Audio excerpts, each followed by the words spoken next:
The champagne glass slipped from my fingers, shattering against the marble floor of the hotel ballroom. But the sound was nothing compared to the words I just heard floating through the crack in the bathroom door. "Trust me, guys, she's completely clueless." My husband Nathan's voice carried clearly over the party noise. "I can dump her anytime. She's useless to me anyway. All she does is sit at home while I make the real money." His co-workers laughed and I heard someone ask, "So when are you leaving her for Brittany?" "Soon," Nathan replied. "Very soon. Brittany's way better than Amara in every way. Smarter, prettier, more fun. And she doesn't ask stupid questions about where I spend my time." I stood frozen in the hotel hallway, my black dress suddenly feeling like it weighed 1,000 pounds. 3 years of marriage. 3 years of supporting him, cooking his meals, managing his schedule, and believing his lies about working late. 3 years of him telling me I wasn't smart enough to handle our finances, so I should let him take care of everything. My hands shook as I pulled out my phone and scrolled to a contact I hadn't called in months. My college friend Rachel worked in the district attorney's office. She'd always told me if I ever needed help with anything legal to call her. "Rachel, it's Amara," I whispered into the phone, walking further away from the party. "Remember when you said if I ever found evidence of financial crimes to call you immediately? I think I have something big." "What kind of evidence?" Rachel's voice was sharp and professional. "Bank statements, credit card bills, receipts. Nathan's been hiding them from me, but I found copies when I was looking for our insurance papers last month. Thousands of dollars going to places that don't make sense. Hotel bills when he claimed to be at business conferences that I later found out didn't exist." "Amara, where are you right now?" "His company party at the Grand Hotel. My voice broke. "He just told his co-workers he's leaving me for his secretary and called me useless." "Listen to me carefully," Rachel said. "I need you to stay calm. Are there witnesses to what he just said?" His whole department heard him. "Perfect. I'm making some calls right now. Is his boss there?" "Yes, Mr. Harrison is here with his wife." "Good. Don't go back in there yet. Give me 5 minutes." I hung up and leaned against the hotel wall, trying to process what was happening. Nathan had been cheating on me with Brittany, his 24-year-old secretary. The woman who answered his office phone when I called, who scheduled his appointments, who knew everything about his business dealings. My phone buzzed. Rachel again. "It's done," she said. "Mr. Harrison is about to get some very interesting information about your husband's expense reports and bank transfers. The kind that could land someone in federal prison." "What do you mean?"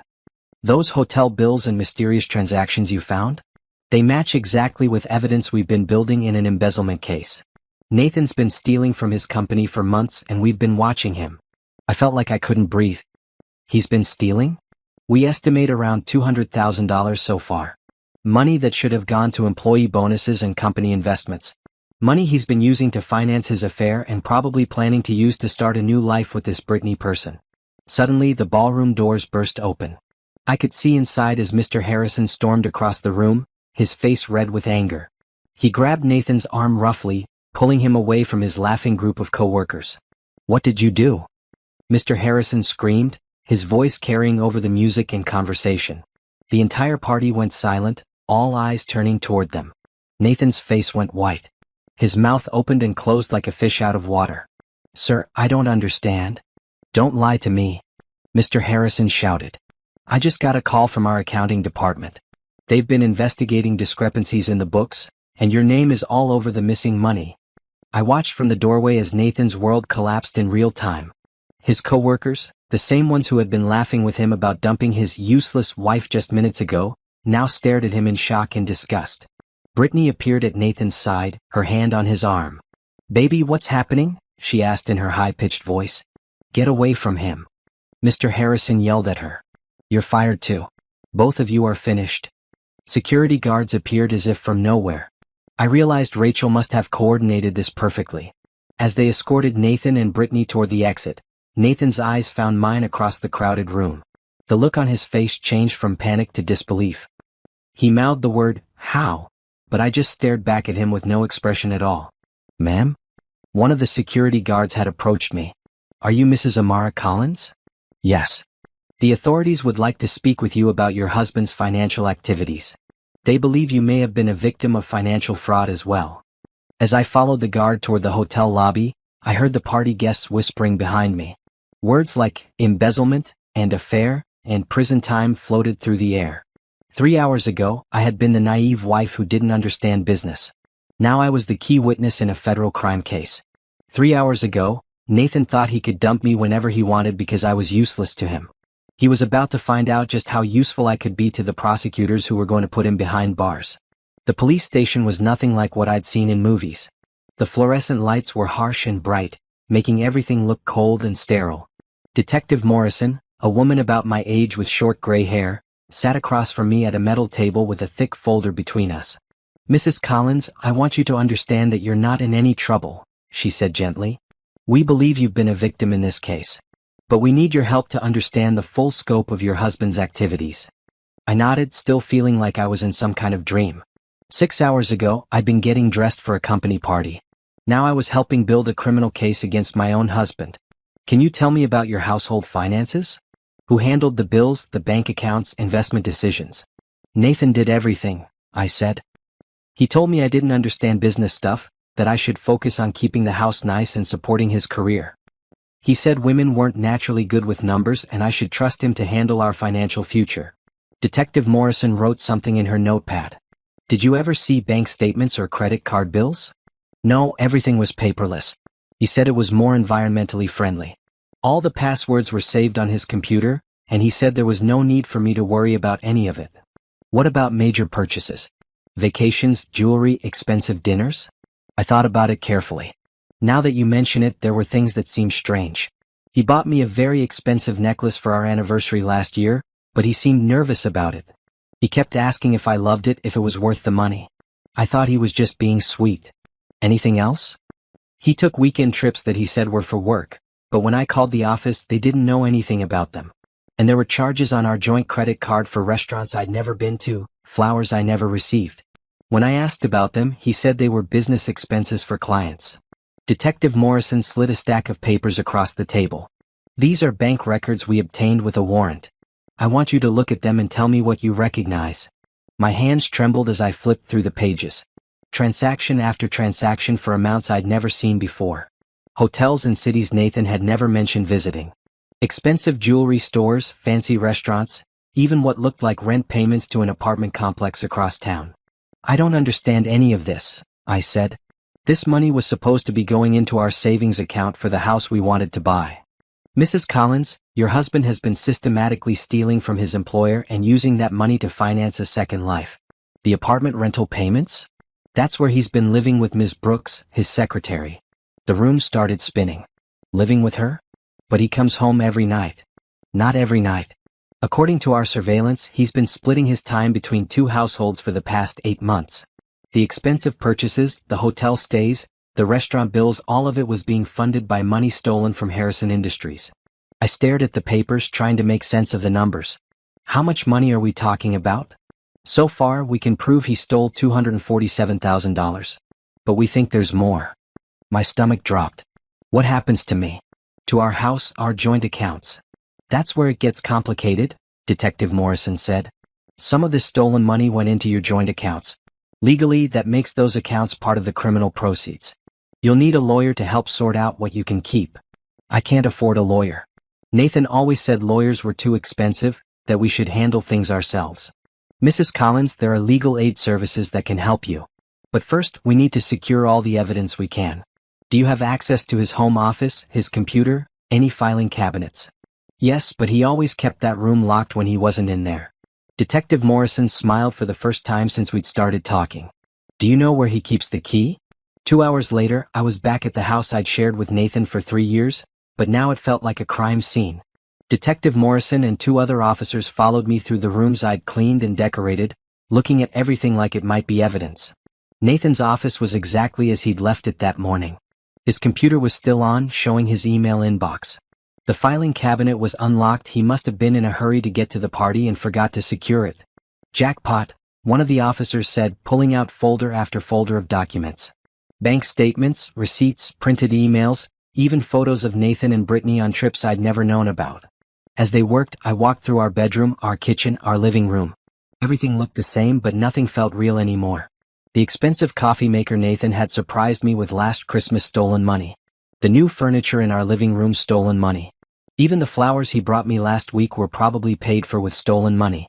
My phone rang. It was my sister Denise. Girl, I've been calling you all night.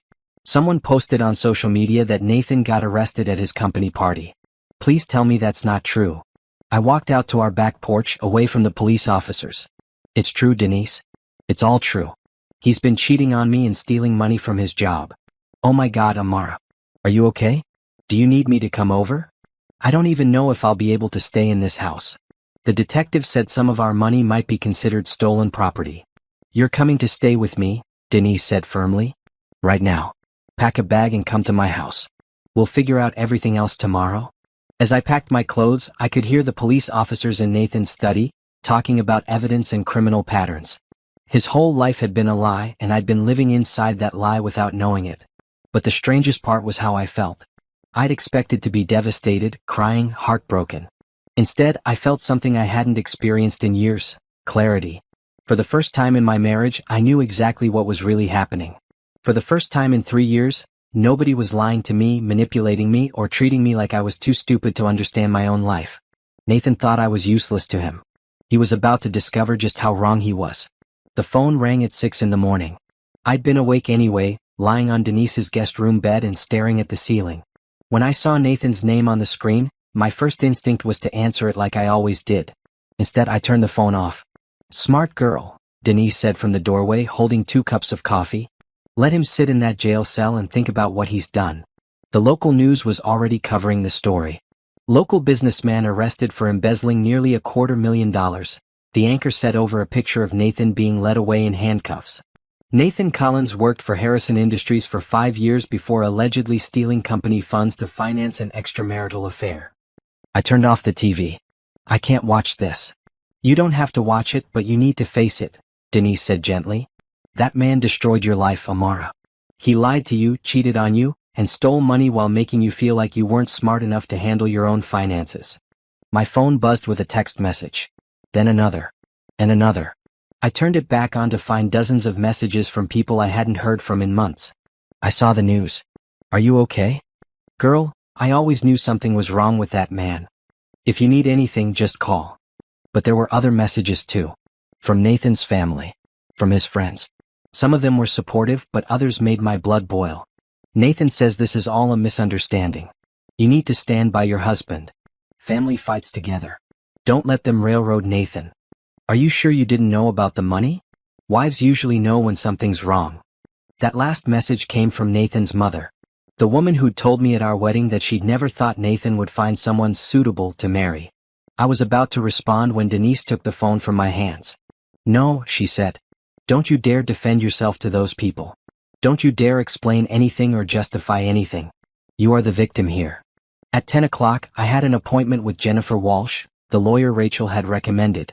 Her office was in a tall glass building downtown, the kind of place that used to intimidate me because Nathan always said lawyers were out to take advantage of people. Mrs. Collins, Jennifer said, shaking my hand firmly. I've reviewed the police report and the initial evidence. I want you to know that you have legal options, and none of them require you to stay married to a man who defrauded you. Defrauded me? He stole money and put some of it into accounts with your name on them, making you an unknowing accomplice. He used your joint credit cards to finance his affair, making you responsible for debts you didn't know about. He lied to you about your financial situation, preventing you from making informed decisions about your own life. That's fraud. Jennifer spread papers across her desk. Here's what we know so far. Nathan stole $247,000 from his employer. Of that money, approximately $89,000 went into your joint savings account, $34,000 was spent on rent and expenses for the apartment he shared with Ms. Brooks, $67,000 was spent on travel, entertainment, and gifts for Ms. Brooks, and the rest went to various other expenses related to maintaining his double life. The numbers were staggering. What does this mean for me? It means you're entitled to divorce him and claim the legitimate assets you brought into the marriage plus spousal support. It also means the prosecutor's office will probably want to make a deal with you, cooperation in exchange for immunity from any financial charges. What kind of cooperation? Testimony about his behavior, access to any evidence you might have at home, testimony about how he controlled your access to financial information. The prosecutor wants to prove that Nathan is a manipulative criminal who systematically deceived everyone around him. I thought about the years of Nathan telling me I wasn't smart enough for business, wasn't good with numbers, should focus on being a supportive wife instead of worrying about money. When do we start? By afternoon, Jennifer had filed for legal separation and begun the process of freezing our joint assets. She'd also arranged for me to move back into our house. Nathan was in jail and wouldn't be getting bail anytime soon. The beauty of this situation, Jennifer explained as we drove to the house, is that Nathan's criminal behavior makes your divorce case very straightforward. No judge is going to side with a convicted felon over his defrauded wife. Convicted? He hasn't been convicted yet. Trust me, with this much evidence he will be. The only question is whether he'll take a plea deal or go to trial. Walking back into our house felt surreal. Everything looked exactly the same, but now I knew the truth behind every purchase, every improvement, every gift Nathan had given me. It was all paid for with stolen money. I started in his office, looking through the remaining files the police hadn't taken as evidence. What I found made me sick to my stomach. Credit card statements showing charges for expensive lingerie I'd never received. Hotel bills for romantic getaways I'd never been on. Even receipts for couples counseling sessions. Apparently, Nathan and Brittany had been working on their relationship while he was lying to me every single day. But the worst discovery was a folder labeled life insurance and wills. Inside, I found a document Nathan had signed just 2 months ago, changing the beneficiary on his life insurance policy from me to Brittany Brooks. My hands shook as I called Jennifer. He was planning to leave me anyway, I said. He changed his life insurance to list her as the beneficiary. That's actually good news for us, Jennifer said. It proves premeditation. It shows that he's been systematically planning to abandon you while stealing money to support another woman. This makes our case even stronger. That evening, as I sat in our living room surrounded by evidence of Nathan's lies, my phone rang again. This time it was Nathan's sister, Rebecca. Amara, please tell me you're going to bail Nathan out. He's family. He stopped being my family the moment he decided to steal money and cheat on me, I said calmly. But you took vows. For better or worse, in sickness and in health. Rebecca, did you know he was cheating on me? Silence. Did you know he was living with another woman and spending stolen money on her? More silence.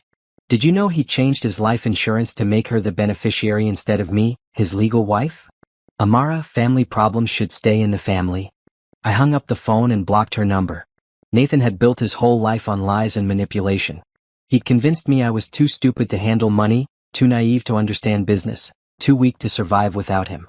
Tomorrow I was going to start proving him wrong. The morning sun streamed through the windows of what used to be our bedroom. I'd spent the night there alone for the first time in 3 years, and surprisingly, I'd slept better than I had in months. My phone had 17 missed calls from Nathan's family and friends. I deleted all of them without listening. At 9 a.m., I was back in Jennifer's office with a box of documents I'd found hidden in Nathan's closet. Bank statements from accounts I didn't know existed, emails between Nathan and Brittany planning their future together, and most shocking of all, a real estate contract for a house in Florida that Nathan had apparently planned to buy with the stolen money. This is incredible evidence, Jennifer said, flipping through the papers. He wasn't just having an affair, he was planning to disappear with this woman and start over with stolen money. There's more, I said, pulling out a handwritten list in Nathan's writing. Look at this. Jennifer read the list aloud. Divorce Amara, make sure she can't get alimony. Sell house before she knows about it.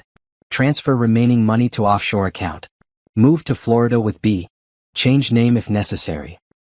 He wrote down his plan to defraud you, Jennifer said with amazement. This is like a confession letter. Most criminals try to hide their intentions, but Nathan wrote down exactly how he planned to destroy your life. That afternoon, I had my first meeting with the federal prosecutor handling Nathan's case. Sarah Chin was a sharp woman in her 40s who treated Nathan's crimes like they were personal insults to her sense of justice. Mrs. Collins, your husband's theft wasn't just about money, she explained. He systematically manipulated and deceived you while committing federal crimes. We want to make sure he pays for all of it. What does that mean for me? It means we're going to offer him a choice: plead guilty and serve his time, or go to trial and face the possibility of 20 years in federal prison. Either way, part of his sentence will include paying restitution to both his employer and to you personally for the financial damage he caused to your life. After the meeting, I drove around town with no particular destination in mind. I passed the restaurant where Nathan and I had our first date, the church where we got married, the bank where he'd convinced me to let him handle all our finances, because he was better with numbers. I ended up at the coffee shop where I used to meet my friend Melissa before Nathan convinced me she was a bad influence, who was jealous of our marriage. Melissa was there, sitting at our old table working on her laptop. When she saw me, her face lit up with concern and relief. "Amara. Oh my God, I've been so worried about you. I saw the news about Nathan. Are you okay?" I sat down across from her, and for the first time since this whole nightmare started, I felt like I could breathe normally. "I'm better than okay," I said, surprising myself with how true that felt. "I'm free." Melissa reached across the table and took my hand. "I wanted to call you so many times over the past year. But Nathan made it clear I wasn't welcome in your life anymore." "What do you mean?" "He told me you thought I was trying to break up your marriage. He said you were happy with your life and didn't need friends who filled your head with feminist ideas about independence." I felt sick. "I never said any of that. I missed you. I missed all of my friends." "We missed you too." We all knew something was wrong, but Nathan was always there, always controlling the conversation, always explaining why you couldn't do things or go places or make your own decisions. As we talked, I realized how much of my life Nathan had slowly taken away from me. My friends, my hobbies, my career ambitions, even my confidence in my own intelligence and judgment. "Melissa, can I ask you something? Do you remember when I used to do graphic design work? Before I got married? Are you kidding? You were amazing. You had that freelance business and clients who loved your work. You were talking about starting your own design company." Nathan told me I wasn't good enough to make it on my own. He said I should focus on supporting his career instead of chasing unrealistic dreams. Melissa's face hardened. "Amara, you were incredibly talented. You had more creativity and business sense than half the people I know who run successful companies." That evening, I sat in Nathan's office and opened his computer. For the first time in our marriage, I had access to everything. His email, his bank accounts, his files, his whole digital life. What I found made me realize just how calculated his manipulation had been. Emails to Brittany where he mocked me, "Amara still believes I'm working late. She's so naive it's almost cute." Messages to his friends, "Marriage is the perfect cover for a guy like me. Amara handles all the domestic stuff while I live my real life." But most devastating were the emails between Nathan and his brother, discussing their plan to manage Amara's expectations about money and career opportunities. "Women like Amara need structure," Nathan had written. "If you give them too much independence, they start thinking they can do everything themselves. Better to keep her focused on being a good wife."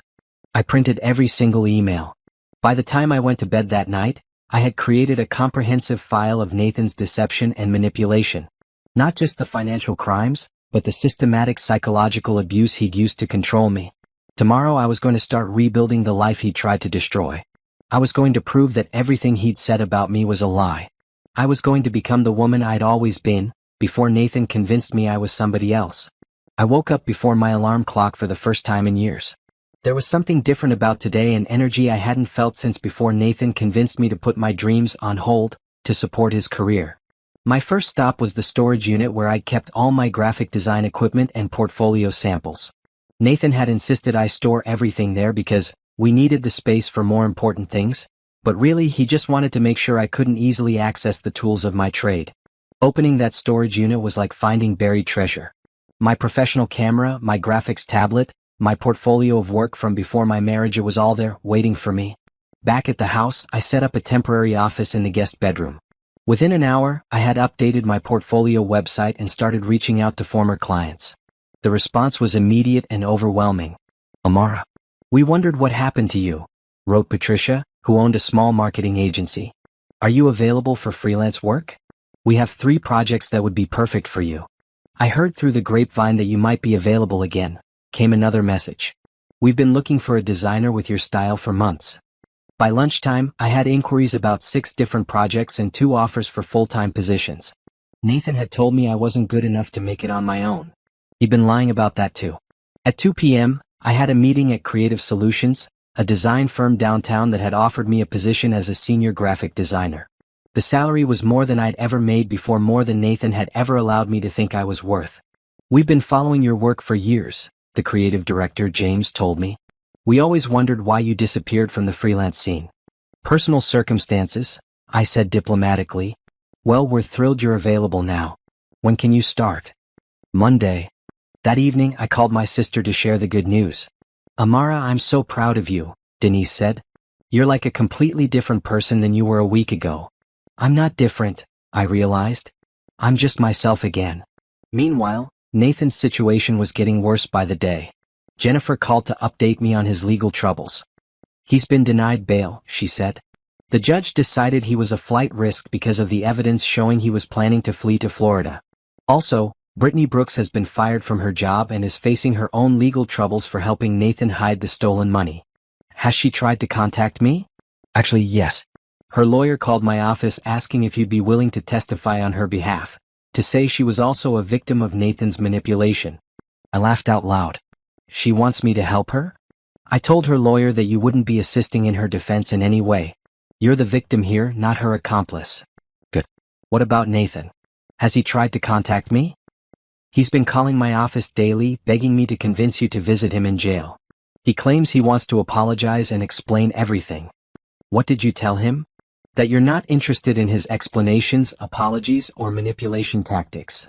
That weekend, I started the process of completely redesigning my life. I changed all the passwords Nathan had controlled. I opened my own bank account with a different institution.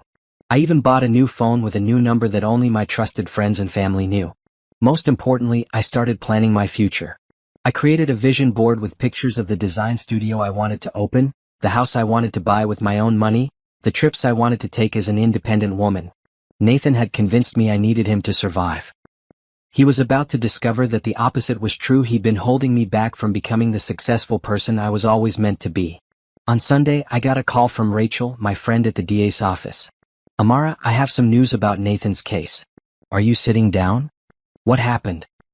He's agreed to plead guilty to all charges in exchange for a reduced sentence. 8 years in federal prison, plus full restitution to you and his employer. 8 years. Nathan would be in prison for 8 years. How do you feel about that? Rachel asked. I thought about it carefully. I feel like justice is being served. And I feel like I have 8 years to build an amazing life without him trying to interfere with it. There's one more thing, Rachel said. As part of his plea agreement, he's required to sign divorce papers with no contest. He can't fight you on anything: division of assets, spousal support, anything.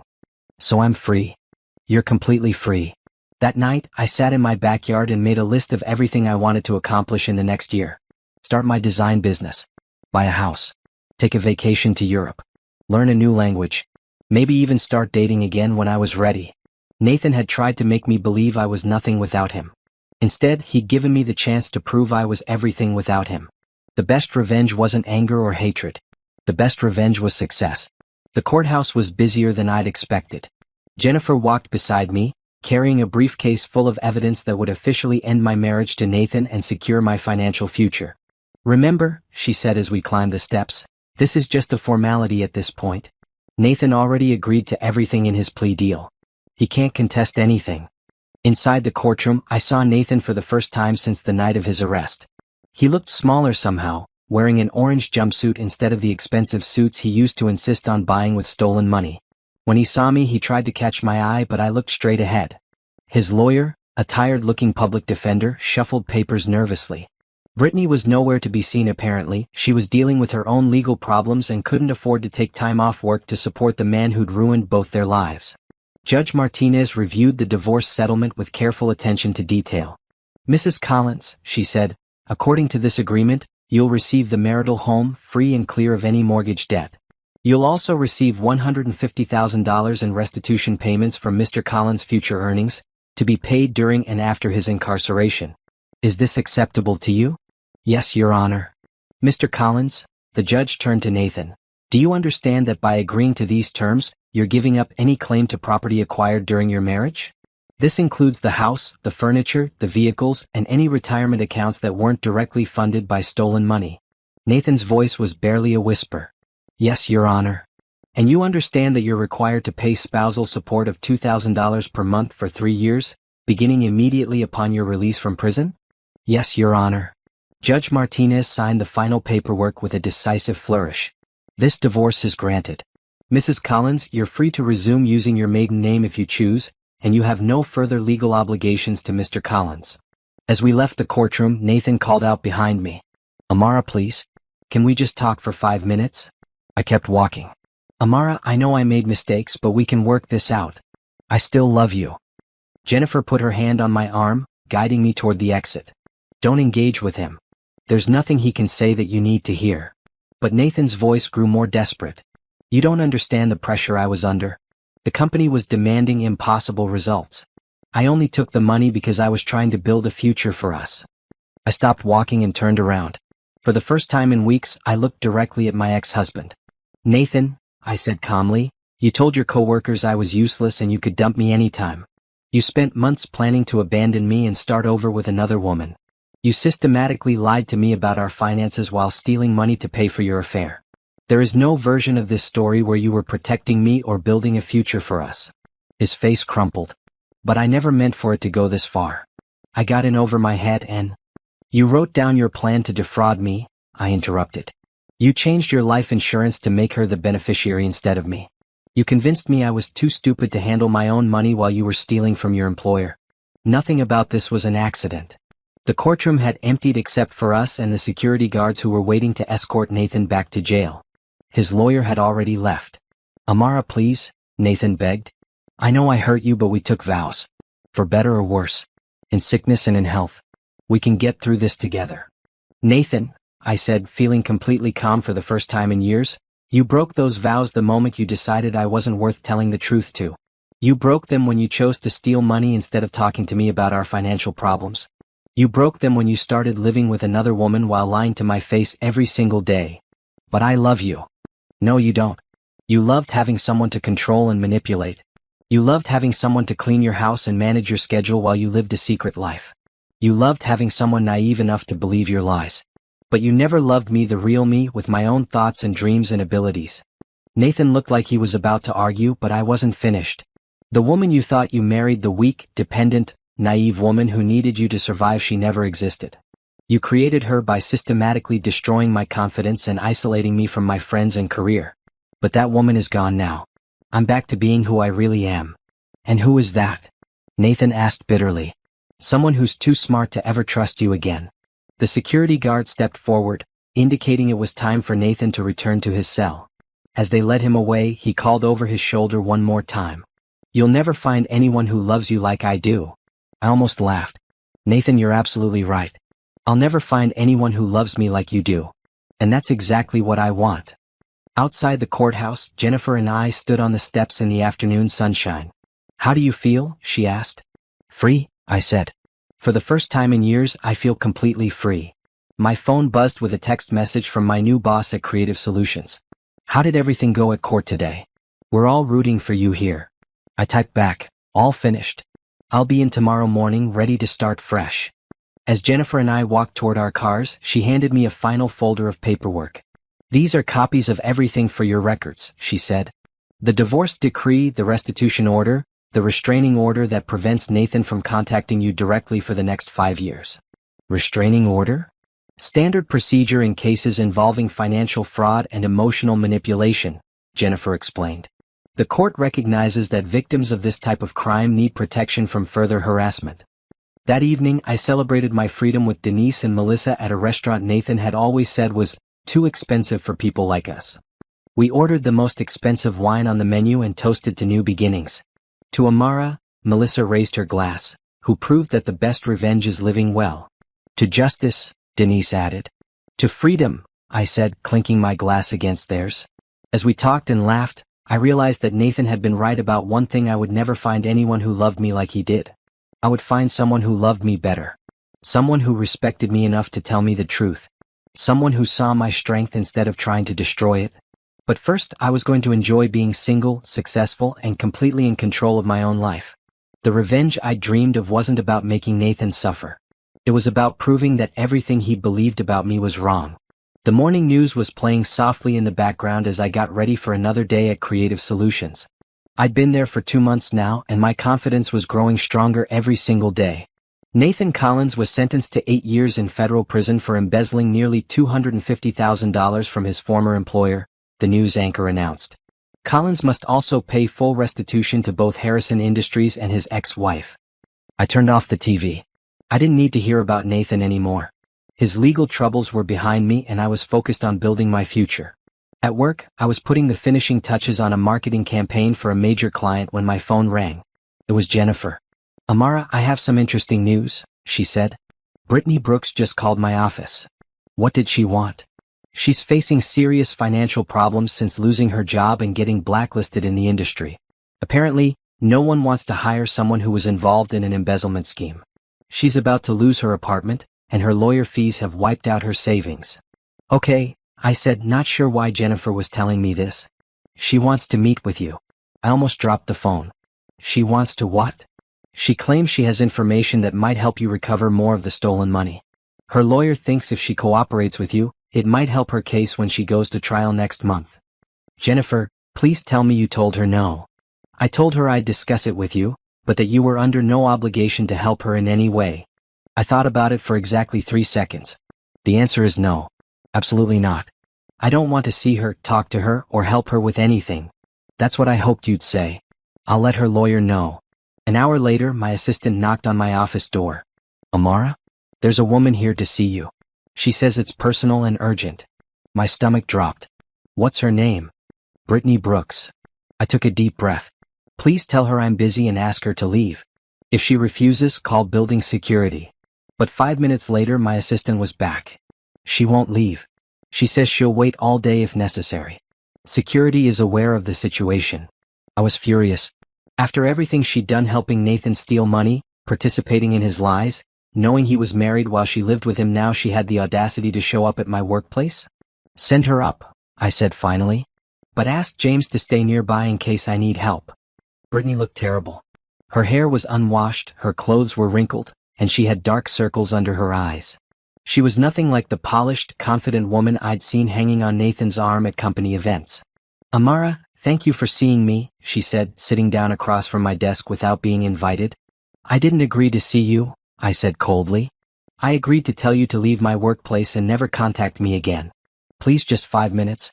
I know you have no reason to help me, but I have information about money Nathan hid that even the prosecutors don't know about. I don't care.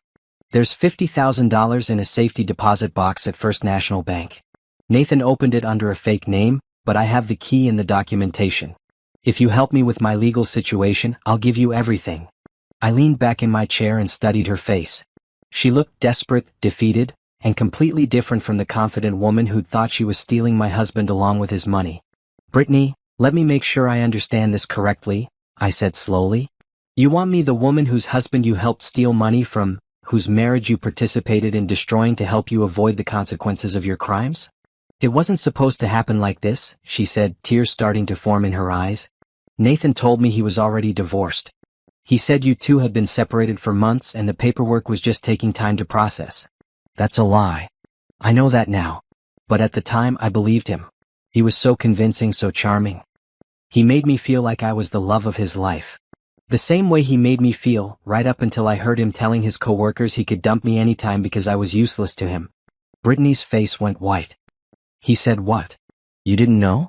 Nathan told his entire department that I was worthless, that he was only staying married to me until he could figure out how to leave without losing money in a divorce. He said you were smarter, prettier, and more fun than me. That's not? He told me he loved you but wasn't in love with you anymore.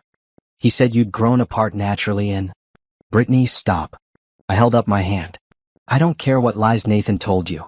I don't care how he manipulated you or what you thought was happening. You knew he was married. You knew money was appearing in his accounts that didn't match his salary. You chose to ask no questions and enjoy the benefits. She was crying openly now. I lost everything. My job, my reputation, my apartment. Everyone thinks I'm a criminal. You are a criminal. But I was a victim too.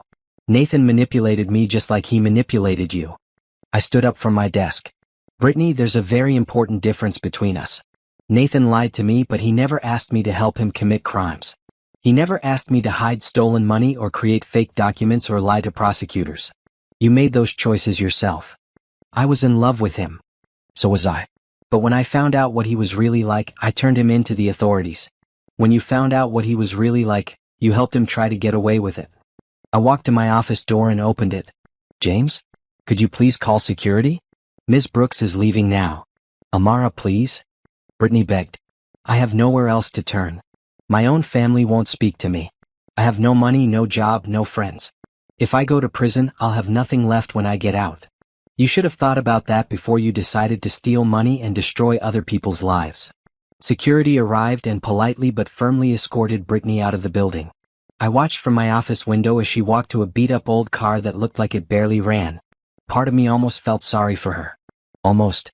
But then I remembered the emails I'd found between her and Nathan, making fun of me for being naive enough to believe anything. I remembered the receipts for romantic trips they'd taken with stolen money while I was home alone, believing my husband was working late to build our future. I remembered Nathan's handwritten plan to divorce Amara, make sure she can't get alimony, while he started over with Brittany in Florida. Brittany had made her choices. Now she could live with the consequences. That evening, I called Jennifer to report Brittany's visit. She violated the restraining order by approaching you directly, Jennifer said. I can have her arrested if you want to press charges. No, I said. She's pathetic enough already. But I wanted documented that she tried to contact me in case she does it again. Absolutely. Also, Amara, I have some good news. The federal prosecutors recovered the $50,000 from that safety deposit box Brittany mentioned. Since Nathan opened it with stolen money, it's considered part of the restitution you're owed. How did they find it without Brittany's help? Bank records. Once they had access to Nathan's financial history, they could trace every account and safety deposit box he'd opened. Turns out Brittany's valuable information wasn't so valuable after all. I hung up the phone and smiled. Nathan had always told me I wasn't smart enough to understand how money and business worked. But I'd been smart enough to gather the evidence that put him in prison. I'd been smart enough to hire a good lawyer and protect my financial interests. And I'd been smart enough to recognize Brittany's manipulation attempt for exactly what it was. The best part was that I didn't need either of them anymore. I had a great job, my own money, and a bright future that had nothing to do with the toxic people who tried to destroy my life. Justice wasn't just about punishment. Justice was about good people being free to live good lives without interference from people who chose to be destructive. Nathan was in prison where he belonged. Brittany was facing her own consequences. And I was exactly where I deserved to be: successful, independent, and finally free. 6 months had passed since the divorce was finalized, and my life looked nothing like the one I'd shared with Nathan. I was sitting in my new office at Creative Solutions, not just any office, but the corner office with floor-to-ceiling windows that I'd earned by bringing in 3 major clients. Knock knock, said James, my boss, appearing in the doorway with a huge smile. Do you have a minute to talk about something exciting? Sure, what's up? I just got off the phone with Morrison and Associates. They want to offer you a partnership track position with them, along with the opportunity to head up their new digital marketing division. I set down my coffee cup, stunned. Morrison and Associates was one of the most prestigious design firms in the state. Are you serious? Dead serious. They've been watching your work since you landed the Riverside Shopping Center account. The salary they're offering is... He handed me a folded piece of paper. When I saw the number, my hands started shaking. It was more money than Nathan and I had ever made combined, even when he was stealing from his company. James, this is incredible, but I don't want to leave you hanging here. Creative Solutions gave me a chance when I needed it most. Amara, this is exactly why I hired you. I knew you had the talent to outgrow this place eventually. You'd be crazy not to take this opportunity. That afternoon, I drove to the address Morrison and Associates had sent me for our meeting. The building was sleek glass and steel, the kind of place I used to think was out of my league. The meeting was with Catherine Morrison herself, the founder and CEO of the company.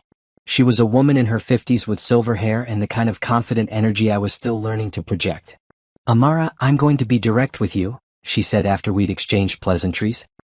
We don't usually hire people straight into partnership track positions. But your portfolio speaks for itself, and frankly, we need someone with your vision and work ethic. What would my responsibilities be? You'd oversee our expansion into digital marketing and social media strategy. You'd have your own team, your own clients, and significant input into the company's future direction. Think of it as running your own business within our larger structure. It was everything I'd dreamed about before Nathan convinced me those dreams were unrealistic. There's one more thing, Catherine added. We'd like you to consider relocating to our new satellite office in San Diego. It's a ground floor opportunity to build something completely new. San Diego. Sunshine, beaches, and 3,000 miles away from Nathan, his family, and anyone who knew about the mess my life had been. When would you need an answer? Take your time. This is a big decision. But I hope you'll seriously consider it. Women like us need to stick together and build each other up. On the drive home, I called Denise to tell her about the offer. Girl, are you kidding me right now? She screamed into the phone. This is amazing. You're going to take it, right? I don't know. It means leaving everything familiar behind and starting over completely. Amara, what exactly are you leaving behind? A house full of memories of Nathan's lies? A town where everyone knows your business? The chance to run into his family members at the grocery store? She had a point. Besides, Denise continued, you've already started over. You're not the same person you were a year ago. You're stronger, more confident, more successful. This job offer is just the universe recognizing what you've become.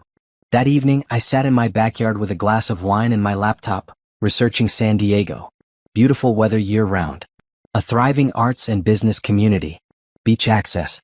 And most importantly, a place where I could be just Amara, not the woman whose husband embezzled money, or Nathan Collins' ex-wife. My phone buzzed with a text from a number I didn't recognize. Hi Amara, this is Rebecca, Nathan's sister. I know you probably don't want to hear from our family, but I wanted to tell you that I think you're handling everything with incredible grace. Nathan was wrong about you in every way. I hope you're happy and successful in your new life. It was the first message from Nathan's family that wasn't asking me to forgive him or help him in some way.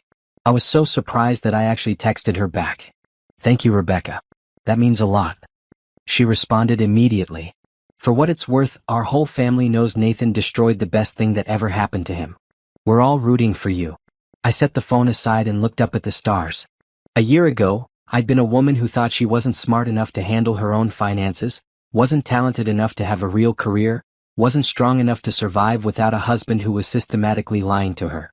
Now I was being offered a partnership at a major firm and the chance to relocate to one of the most beautiful cities in the country. Nathan had tried to make me believe I was nothing without him. Instead, he'd given me the motivation to discover who I really was. The next morning, I called Catherine Morrison. I'd like to accept your offer, I said. When do I start? How does next month sound? We'll handle all the relocation expenses, of course.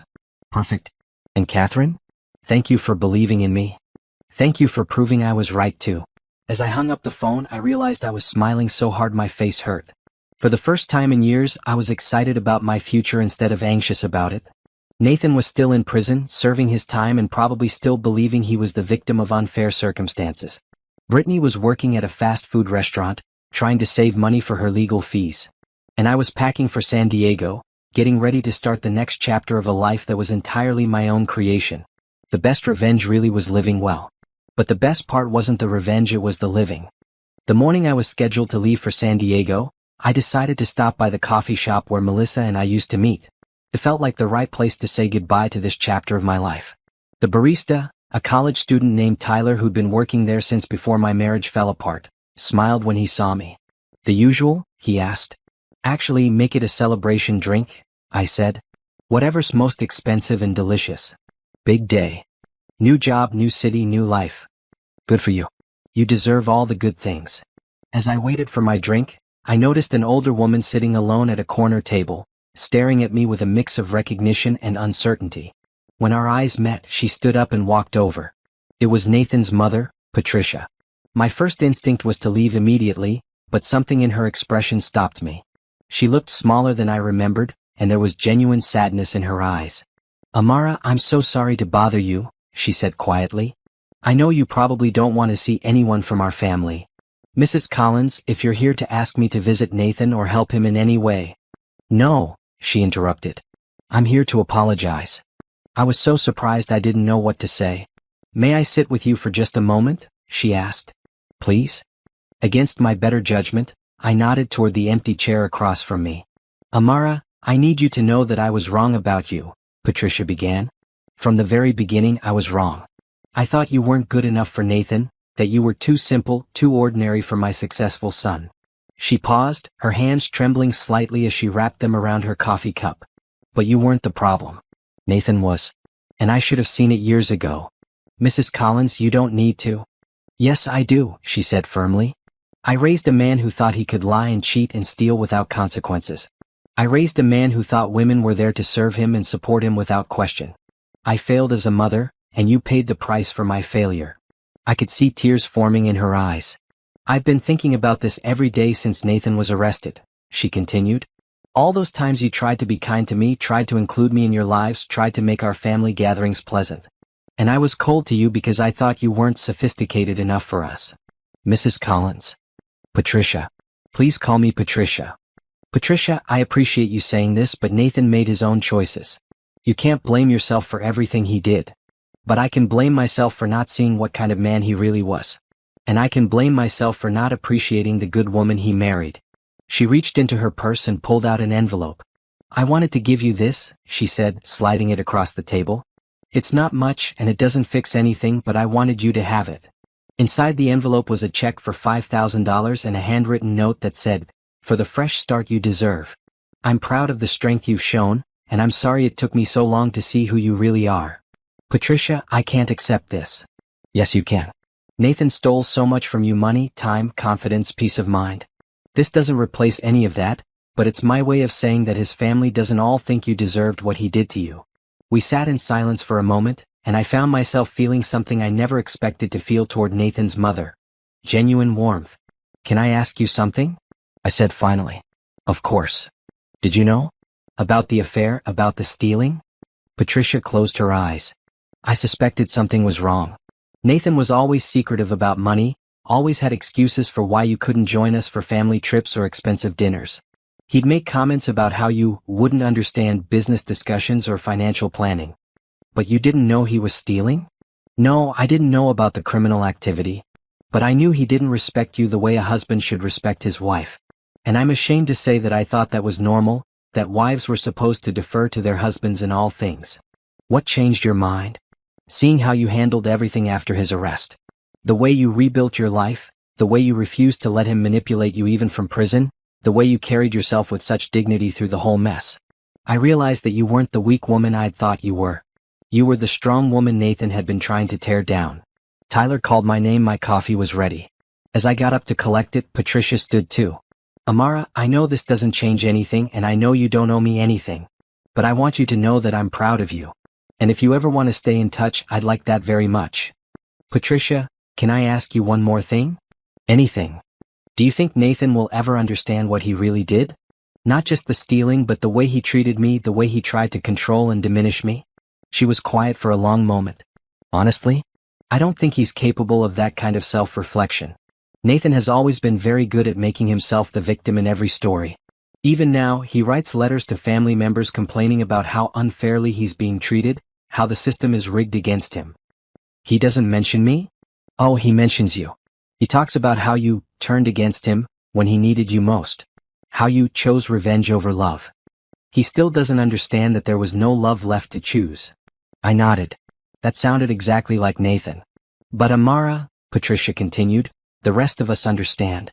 Rebecca, Michael, even Nathan's father, we all know that you were the best thing that ever happened to him, and he destroyed it through his own selfishness and arrogance." As we walked toward the coffee shop exit together, Patricia turned to me one last time. "I heard through Rebecca that you got a wonderful new job opportunity in California. San Diego. I'm actually leaving today." "Good for you. I hope it's everything you want it to be." "Thank you, Patricia. And thank you for this conversation. It means more than you know. Take care of yourself, Amara. You deserve all the happiness in the world." As I drove away from the coffee shop toward my new life in San Diego, I found myself thinking about forgiveness. Not forgiveness for Nathan, he'd have to earn that through genuine change and accountability, which seemed unlikely.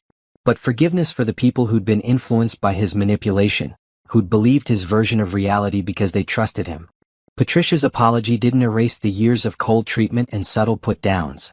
But it showed me that even people who'd been wrong about me could grow and change when confronted with the truth. More importantly, it showed me that my worth wasn't determined by other people's opinions of me. I was successful, strong, and happy because of who I'd chosen to become, not because Nathan's family had finally recognized my value. The best revenge wasn't making them sorry they'd underestimated me. The best revenge was becoming someone who didn't need their approval to know my own worth. As I merged onto the highway toward my new life, I felt lighter than I had in years. Behind me was everything that had held me back. Ahead of me was everything I was capable of becoming. 1 year later, I was standing on the balcony of my San Diego apartment, watching the sunset paint the Pacific Ocean in shades of orange and pink.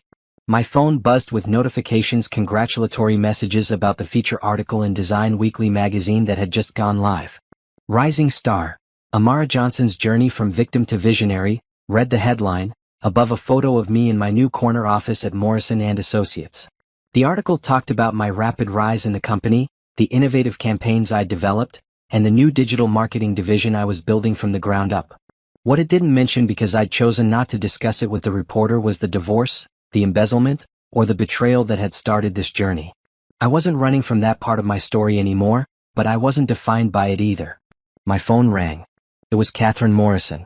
"Amara, have you seen the magazine yet? Just finished reading it. Thank you for the amazing quote about my work." Every word was true. "Listen, I'm calling because we just got a request from the National Marketing Association. They want you to be the keynote speaker at their conference in Las Vegas next month." "Me? Are you sure?" "They specifically asked for you. Apparently, several companies have been trying to recruit you based on your recent work, and word is spreading about your innovative approach to integrated marketing campaigns." After we hung up, I walked inside to my home office, a beautiful space with natural light and a view of the ocean that I'd designed myself. On my desk was a folder of documents my lawyer had forwarded to me. Nathan's restitution payments, which arrived every month like clockwork, automatically deposited into an account I was using to fund a scholarship program for women returning to the workforce after difficult divorces. There was also a letter that had been forwarded from my old address. The return address showed it was from Nathan. I'd received 3 letters from him over the past year. I'd thrown away the first 2 without opening them, but curiosity finally got the better of me with this one. "Dear Amara," it began. "I know you probably don't want to hear from me, but I've been doing a lot of thinking in here, and I realize I owe you a real apology." I rolled my eyes and kept reading. "I know what I did was wrong, and I know I hurt you. I've been going to therapy, they require it here, and my counselor says I need to take responsibility for my actions without making excuses. So far so good. But then, I think we both made mistakes in our marriage. I should have been more honest with you about the financial pressure I was under, and maybe you should have been more involved in understanding our money situation. If we'd communicated better, maybe none of this would have happened." There it was. Even in his apology, Nathan was still trying to make my alleged failures partially responsible for his criminal behavior. The letter continued, "I've changed a lot in here, Amara. I'm not the same man I was when I made those terrible decisions. When I get out, I'd like the chance to show you who I've become. I'm not asking you to take me back right away, but maybe we could start over as friends and see what happens." I laughed out loud. Nathan still believed, after everything, that I would eventually come back to him. He still thought my independence and success were temporary rebellions that would end when I realized I needed him. I walked to my paper shredder and fed the letter through it, watching Nathan's words turn into confetti. My doorbell rang. I wasn't expecting anyone, but when I looked through the peephole, I saw a delivery man with a huge bouquet of flowers. The card read, "Congratulations on the magazine feature. So proud of you, Julian." Julian was the architect I'd been dating for the past 6 months. We'd met at a professional networking event, and he'd asked me out 3 times before I finally said yes. I'd been cautious about dating again, but Julian was everything Nathan wasn't: honest, supportive of my career, and genuinely interested in my thoughts and opinions.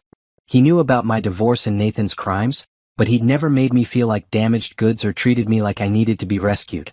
Instead, he admired my strength and independence. My phone buzzed with a text from him. "Dinner at 8? I made reservations at that new place you wanted to try." I texted back, "Perfect. Thank you for the flowers. Thank you for being amazing." As I got ready for dinner, I thought about how different my life looked now compared to a year ago. I had a job I loved, an apartment that was entirely my own, friends who respected and supported me, and the beginning of what might be a healthy romantic relationship with someone who saw me as an equal partner. Most importantly, I had myself back. The confident, creative, ambitious woman I'd been before Nathan convinced me I was too ordinary to dream big. At dinner, Julian and I talked about the magazine article, his latest architectural project, and our plans for a weekend trip to wine country. He listened to my ideas with genuine interest and offered thoughtful feedback. He celebrated my successes without feeling threatened by them. "Can I tell you something?" he said as we shared dessert. "When I first met you, I was intimidated." "Intimidated? By me?" "You had this energy, this confidence. You knew exactly what you wanted and you weren't afraid to go after it. I'd never met anyone who'd rebuilt their entire life from scratch and came out stronger on the other side. Julian, I wasn't confident when we met. I was terrified most of the time. Maybe on the inside, but on the outside, you were this incredible woman who'd started over in a new city, excelled at a demanding job, and carried herself like she could handle anything. That's not terrifying, that's inspiring. As we walked back to my apartment building, I realized that Julian was right. Somewhere along the way, I'd stopped pretending to be confident and actually become confident. I'd stopped trying to prove I was strong and actually become strong. The next morning, I woke up to find 17 missed calls and 43 text messages. Something had happened. The first call I returned was to my sister Denise. "Amara, thank God you're okay," she said immediately. "Have you seen the news?" "What news?" "What's wrong?" "It's about Nathan. There was an incident at the prison." My stomach dropped. "What kind of incident?" "He got into a fight with another inmate. He's in the hospital, but he's going to be okay. The thing is, apparently he started the fight because the other guy was making comments about the magazine article. About you." I sat down hard on my couch. "Someone in prison saw the magazine article?" "One of the other inmates had a copy, and when Nathan saw your picture and read about your success, he went ballistic. Started screaming about how you destroyed his life, how you turned everyone against him. The other guy said something about how Nathan was lucky you didn't press more charges, and Nathan attacked him." "So he's okay?" "Physically, yes. But Amara, his lawyer called me because they couldn't reach you. Nathan's actions have consequences. Fighting in prison means his sentence could be extended, and his parole eligibility just got pushed back by at least 2 years. I should have felt something: worry, sadness, maybe even satisfaction. Instead, I felt nothing at all. Nathan's problems were no longer my problems." "Denise, why did his lawyer call you instead of his family?" "That's the thing. Apparently, Nathan has been telling people in prison that you two are still in contact, that you're waiting for him to get out so you can reconcile. His family finally told his lawyer the truth, that you've moved on completely and want nothing to do with him." "Good. I'm glad they finally stopped enabling his delusions. There's more. The prison psychologist wants to put Nathan on suicide watch. Apparently, seeing proof of your success and happiness triggered some kind of breakdown. He's been telling everyone who'll listen that his life is over, that he has nothing left to live for." I felt a flicker of the old guilt, the old instinct to worry about Nathan's well-being even after everything he'd done to me. But it passed quickly. "Denise, I'm not responsible for Nathan's mental health. I'm not responsible for his choices or his consequences. If he needs help, the prison system will provide it. But it's not my job to manage his emotions or fix his problems anymore." "I know that. I just wanted you to be prepared in case his lawyer or his family tries to contact you. They can contact me all they want. The answer will be the same: no." That afternoon, I was in the middle of a client presentation when my assistant knocked on the conference room door. "I'm sorry to interrupt," she said, "but there's someone on the phone who says it's urgent." "A Rebecca Collins?" "Nathan's sister." I excused myself from the meeting and took the call in my office. "Amara, I'm so sorry to bother you at work," Rebecca said immediately. "I know you don't want to be involved in Nathan's situation, but I didn't know who else to call." "Rebecca, if this is about the fight at the prison, I already know. And if you're calling to ask me to visit him or help him in any way, the answer is no. It's not that. It's about what Nathan is telling people." "What do you mean?" "He's created this whole fantasy about you and him. He's telling other inmates that you're his business partner, that the success you're having is actually from ideas he gave you before he was arrested. He's claiming that you've been writing to him regularly and that you're planning to start a company together when he gets out." I felt anger rising in my chest. Even from prison, Nathan was still trying to take credit for my accomplishments. "Rebecca, I haven't written to Nathan once. I haven't spoken to him since the divorce was finalized. I threw away his letters without reading them, and I want absolutely nothing to do with him now or ever." "I know that. We all know that. But Nathan is living in this delusion, and when reality crashes in, like when he saw the magazine article, he becomes violent and unstable. That's not my problem, Rebecca." "I know it's not. But Amara, I'm worried he's going to hurt someone. And I'm worried that when he gets out, whenever that is, he's going to try to find you." The thought sent a chill down my spine. Nathan had always been controlling and manipulative, but I'd never thought of him as physically dangerous. Prison might have changed that. "Rebecca, if Nathan contacts me or tries to find me when he gets out, I'll call the police immediately. There's already a restraining order in place." "Good. And Amara? For what it's worth, we're all incredibly proud of what you've accomplished. You deserved so much better than what Nathan gave you." After we hung up, I sat in my office for a long time thinking about the conversation. Part of me wanted to be angry that Nathan was still trying to insert himself into my narrative, still trying to claim ownership over my success. But mostly I felt pity for him. He was so unable to accept responsibility for his own failures that he had to create an elaborate fantasy where I was still part of his life, still contributing to his story. The truth was simpler and sadder. Nathan had lost everything because of his own choices, and I had gained everything because of mine. That evening, Julian and I were cooking dinner together in my kitchen when I told him about the calls from Denise and Rebecca. "How are you feeling about all of this?" he asked, chopping vegetables while I seasoned the chicken. "Honestly? Free. Nathan can create whatever stories he needs to tell himself to get through prison. But his stories don't have anything to do with my reality. And if he tries to contact you when he gets out, then I'll handle it the same way I've handled everything else, by protecting myself and moving forward with my life." Julian stopped chopping and looked at me seriously. "Amara, you know I'll support you however you need to handle this, right? You're not alone in this anymore." "I know. But Julian, I need you to understand something important. I don't need you to rescue me or protect me from Nathan.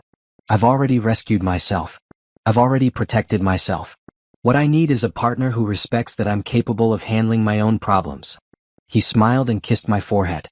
"That's exactly why I'm crazy about you." Later that night, as I was getting ready for bed, I got a text from an unknown number. "Ms. Johnson, this is Dr. Martinez, the psychologist at Federal Correctional Institution where Nathan Collins is housed.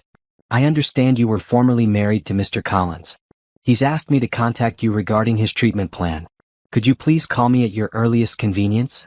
I screenshotted the message and forwarded it to Jennifer, my lawyer, with a note: "Please handle this. I do not want any contact with Nathan or anyone representing him." She texted back immediately, "On it. You don't have to engage with this at all." As I turned off the lights and settled into bed, I realized that this was what victory looked like. Not anger or revenge or the satisfaction of seeing Nathan suffer. Victory was being able to hear about his problems and feel completely detached from them. Victory was building a life so full and rich and satisfying that my ex-husband's delusions couldn't touch it. Victory was knowing, with absolute certainty, that I was exactly where I belonged, with exactly the life I'd created for myself.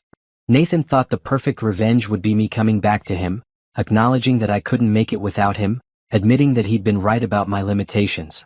But the perfect revenge was simpler than that. The perfect revenge was living so well, so successfully, so completely without him that his absence from my life wasn't a loss, it was a gift. Tomorrow I would wake up in my beautiful apartment, go to my dream job, work on projects that challenged and excited me, and come home to a relationship built on mutual respect and genuine partnership.